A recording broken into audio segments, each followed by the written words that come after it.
माननीय सदस्य श्री अमरपाल मौर्य जी, 10 मिनट्स। बहुत बहुत धन्यवाद माननीय उपाध्यक्ष महोदय।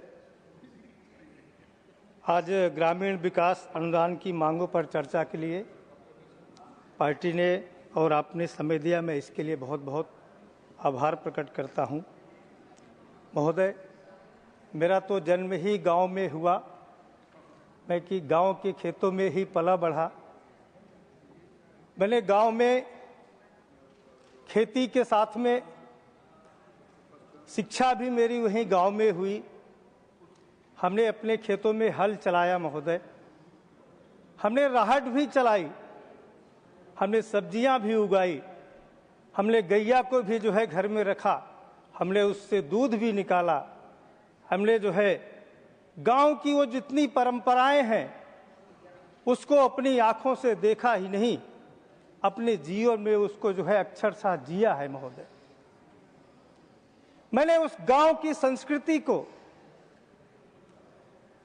अपने परिवार के साथ में संस्कार के माध्यम से जीने का अवसर प्राप्त हुआ। और हमने सरकारें आई और कितनी सरकारें गईं, लेकिन जो गांव का जो जीवन था, जो गांव की संस्कृति थी, जो एक चीज नहीं बदली, वो हमारे गांव की संस्कृति है और हमारे गांव का जो है जीवन है।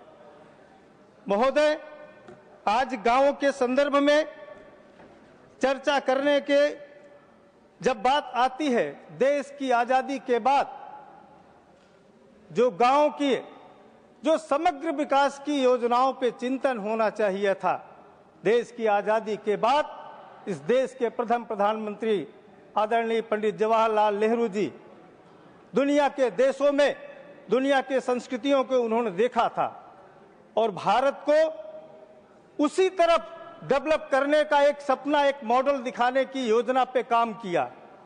लेकिन शायद उनको ये नहीं मालूम था कि ये देश गांव का देश है।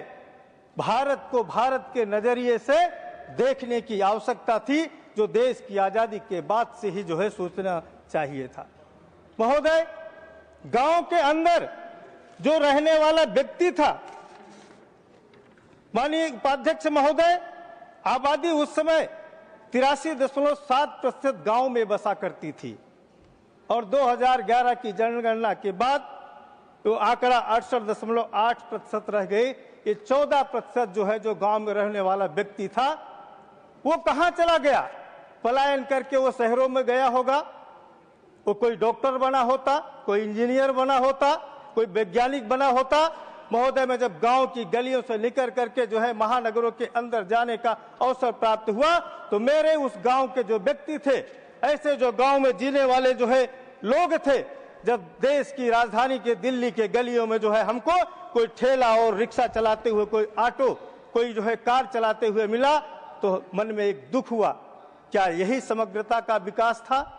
देश की आजादी के बाद, देश की आजादी के बाद जो इस देश के अंदर रहने वाला किसान था, 1951 में किसान खेती करने वाला जो व्यक्ति था 71.29% थे। 2011 की जब जनगणना होती है महोदय, तो ये घट करके 45.1% रह गए। ये किसान कहां चले गए? जो खेती करने वाला किसान था, हम किसान थे महोदय, किसान से हमको जो है मजदूर बना दिया गया। ये देश की सरकार की उस समय की नीतियां थी। मैं स्वयं खेती करने वाला व्यक्ति, मैं तो कभी कल्पना में सोच नहीं सकता था कि मैं इस देश की पंचायत में आकर के बैठ करके उन गांव के लोगों के जीवन की बातों को चर्चा करने का अवसर मुझे प्राप्त होगा। ये सौभाग्य है। मैं धन्यवाद देना चाहता हूं कि इस देश के अंदर एक गांव में जन्म लेने वाला गरीब का बेटा एक चाय बेचने वाला देश का प्रधानमंत्री बनता है, तो एक सब्जी बेचने वाले का बेटा भी इस देश की पार्लियामेंट में आकर के उन गांव और गरीबों की चर्चा करने का अवसर प्राप्त होता है। महोदय, इस भारत की कल्पना की गई थी, जिस भारत को लोगों ने अमेरिका, इंग्लैंड बनाने के लिए सोचा था। महोदय, गांव, भारत हमारा गांव का देश है। आज भी हमारे देश की आत्मा गांवों में बसती है। Rural development in India is the fundamental pillar of our country's overall development. If villages are not developed to development of the country will not be possible. Bharat ग्रामीण विकास ही हमारे देश के समग्र विकास की मूल धुरी है। यदि गांवों का विकास नहीं होगा तो देश का असली विकास संभव नहीं होगा। ये देश के यशस्वी प्रधानमंत्री आदरणीय नरेंद्र मोदी जी ने सपना जो है दिखाया। 2014 में जब देश के अंदर भारतीय जनता पार्टी की सरकार के माध्यम से एक गरीब का बेटा जब आकर के देश के पार्लियामेंट में बैठता है तो गांव की नीतियां कैसी हो, गांव के प्रति दृष्टि कैसी हो, गांव के प्रति उनकी सोच कैसी हो, उसकी तरफ उनका विजन जाता है महोदय। और हम यहां पर कल से सुन रहे हैं, ऐसी जो है चर्चा कर रहे हैं, मनरेगा मनरेगा मनरेगा, एक ही चर्चा इस गांव के विकास को मनरेगा के जो है शब्दों से कल से लेकर के आज सुन रहा हूं महोदय। शायद इन विपक्ष के नेताओं को ये नहीं पता था कि जब कांग्रेस पार्टी इस देश के अंदर नहीं थी तब भी इस देश के अंदर गांव थे, और आज कांग्रेस पार्टी एक छोटे से तिनके में बची हुई है तब भी गांव है। जब कांग्रेस पार्टी इस देश के अंदर से समाप्त हो जाएगी तब भी देश के गांव की आत्मा उस गांव में जो है हमेशा रहा करेगी। ये कल्पना में नहीं है इनको लगता है कि मनरेगा से ही गांव का जो है जन्म हुआ है। देश के अंदर नीतियां कैसी होनी चाहिए, देश के अंदर जो है व्यवस्थाएं कैसी होनी चाहिए। हमारे देश के अंदर आचार्य चाणक्य ने कहा था, गांव की संस्कृति और समृद्धि का वर्णन करते उन्होंने कहा, कोश मूलो दंडा दंड मूलो राज्यम राष्ट्र मूलम ग्रामा। टोटल के जो है शब्द थे, और उन्होंने कहा कोश शक्ति का आधार है, शक्ति राज्य का आधार है, और राष्ट्र का आधार गांव है। यह आचार्य महान चाणक्य जी ने कहा था कि गांव मजबूत होंगे तो राष्ट्र मजबूत होगा। और उस समय आज के जो है ये महापुरुषों की बातें थी, और उनके समय भारत जो है सोने की चिड़िया कहा जाता था। यह भारत की संस्कृति और समृद्धि गांव की जो है आत्मा थी, और उस आत्मा को जो है कोई आज की बात नहीं थी। ये हमारे इतिहास में हमारे जो है लोगों ने भी अथर्व ऋग्वेद में कहा, ग्रामे ग्रामे सभा स्यात्, यानी हर गांव में सभा होनी चाहिए। महाभारत के अंदर भी कहा गया, कृषक और वणिक राष्ट्र को समृद्ध बनाते हैं, अतः राजा को इनके प्रति विशेष दृष्टि रखनी चाहिए। देश के अंदर प्रधानमंत्री महापुरुषों ने ऐसी सारी बातें की। संत विनोबा भावे जी ने कहा, Gram Swaraj means that villages should be able to manage their own governance, production and distribution system. If villages are strong the country will automatically become strong. Jayaprakash Narayan ji ने कहा, सच्चा लोकतंत्र दिल्ली या राज्यों की राजधानी से नहीं बल्कि गांव की पंचायतों से होकर के गुजरता है। यह शायद विपक्ष के नेताओं को पता नहीं था कैसे इनके समय में सरकारें चलती थी। महोदय, मैं जब छोटा सा था तो गांव के अंदर जो है जो दुकानें हुआ करती थी, जाते थे मिट्टी का तेल लेने के लिए, और दिन भर के बैठते थे तो 2 लीटर जो है मिट्टी का तेल मिलता था। उस मिट्टी के दीपक में जो है पड़ने से कितने सारे लाखों हजारों बच्चों की जो है आंखें खराब हो गई।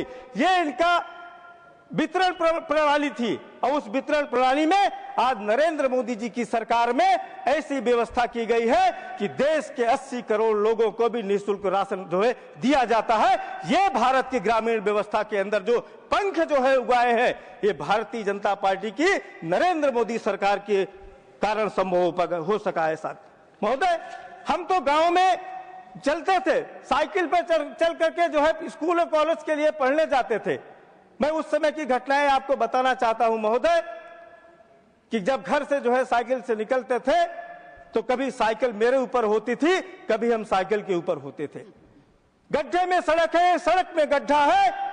ये भारत के इतिहास में देश की आजादी के बाद जो भारत की ग्रामीण अर्थव्यवस्था को, भारत के विकास को जो अनदेखा किया गया। क्यों? क्योंकि भारत के गांव में रहने वाला जो किसान है, उसका बेटा, उसका नौजवान पढ़ ना पाए, वो लिख ना पाए, वो संस्कृति को अपने जीवन में लेकर के आगे बढ़ ना पाए।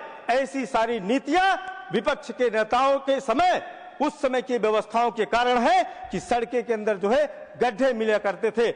आज भारतीय जनता पार्टी नरेंद्र मोदी जी की सरकार के संदर्भ में, इस प्रधानमंत्री सड़क ग्राम योजना के संदर्भ में 8,49,320 किलोमीटर सड़कें स्वीकृत की जा चुकी हैं, जिसमें 7,91,269 किलोमीटर, जिसका 93% निर्माण कार्य पूरा हो चुका है।